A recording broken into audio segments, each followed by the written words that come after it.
I shall now read from Jesus' commentary on the chapter where he avoids being entrapped in a conspiracy to make him king, which is another means of being a stepping stone for others who are power hungry. I shan't read the entire commentary, but the pertinent part commences thus. In the 6th chapter of his Gospel, he says, quotes, "When he realised that they wanted to abduct him to make him king, he escaped back to the hill by himself." Unquote.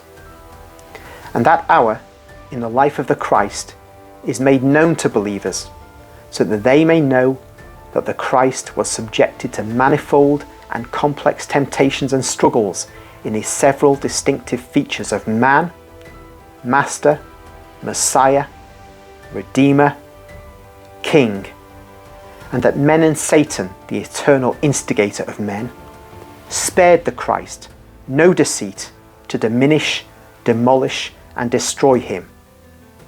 Satanic and human wickedness assailed the man, the eternal priest, the master, as well as the Lord, disguised with pretexts most acceptable as good ones, and they teased and tempted all the passions of the citizen, of the patriot, of the son, of the man, to find a weak spot upon which they might act. O my children, who ponder only on the initial temptation and the last one, and consider only the last part of my work of Redeemer to be fatigue, and only my last hours to be grievous, and my last experience bitter and disappointing.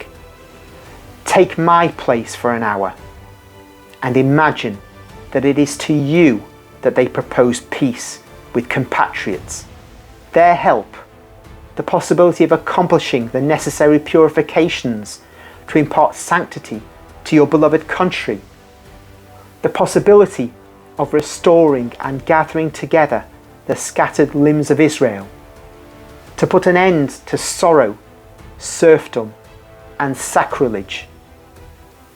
And I do not mean replace me, thinking that you have been offered a crown.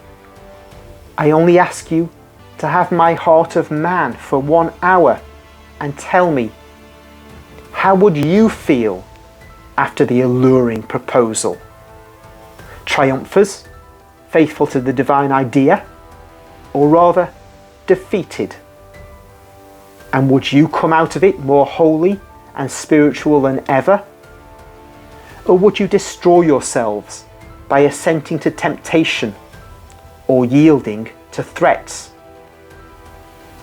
And with what heart would you come out of it, after verifying to what extent Satan urged his armies to wound me in my mission and in my affections, leading astray on the wrong way my good disciples, and compelling me to openly fight my enemies, by now unmasked and made furious by the fact that their plots had been found out?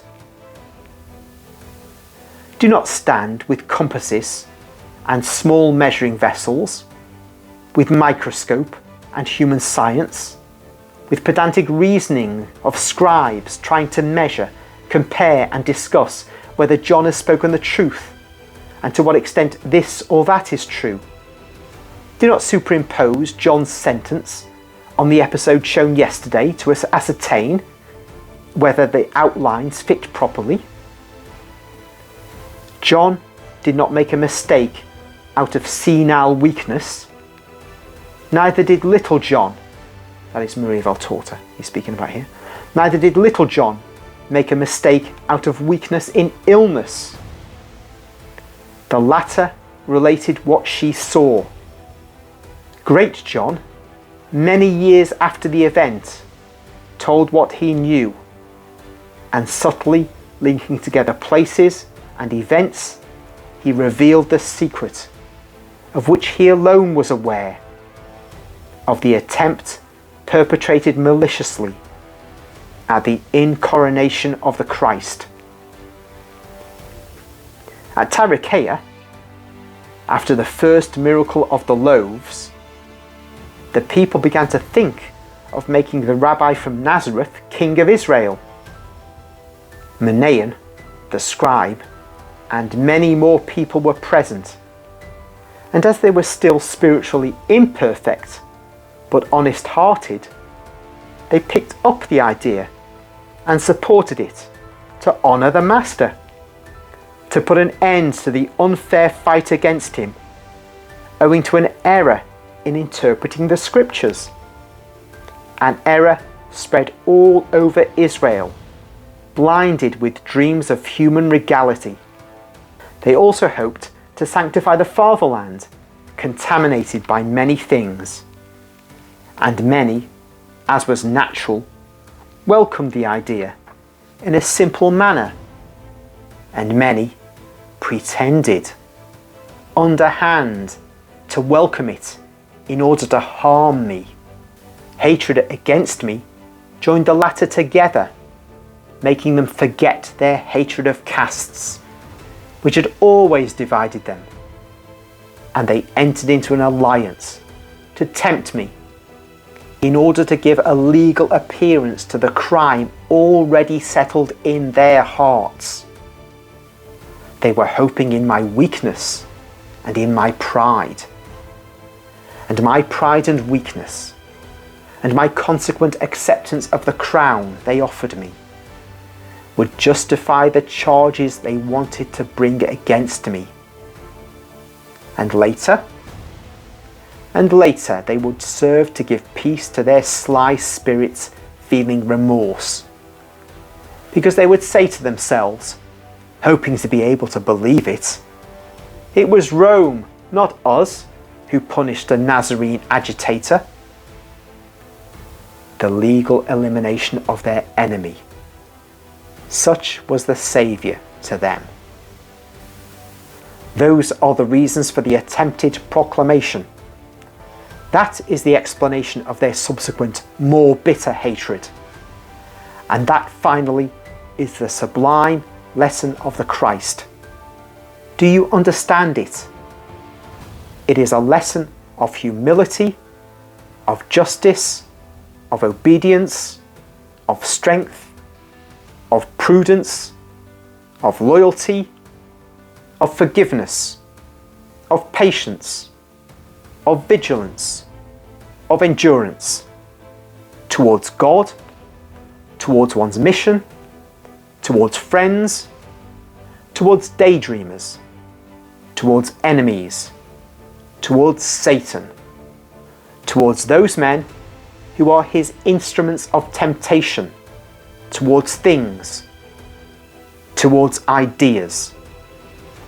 Everything is to be contemplated, accepted, rejected, loved or not loved, looking at the holy aim of man, heaven, the will of God.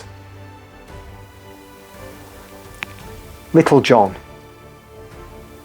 this has been one of Satan's hours for me.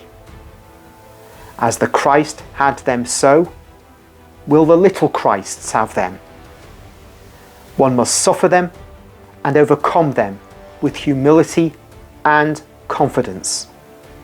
They are not without a purpose, and a good purpose. But be not afraid. During such hours, God does not forsake, but he supports those who are faithful. Then love descends to make the faithful ones kings. And even more, when the hour of the earth is over, the faithful ones ascend to the kingdom, in peace forever, victorious forever. My peace, little John, crowned with thorns, my peace.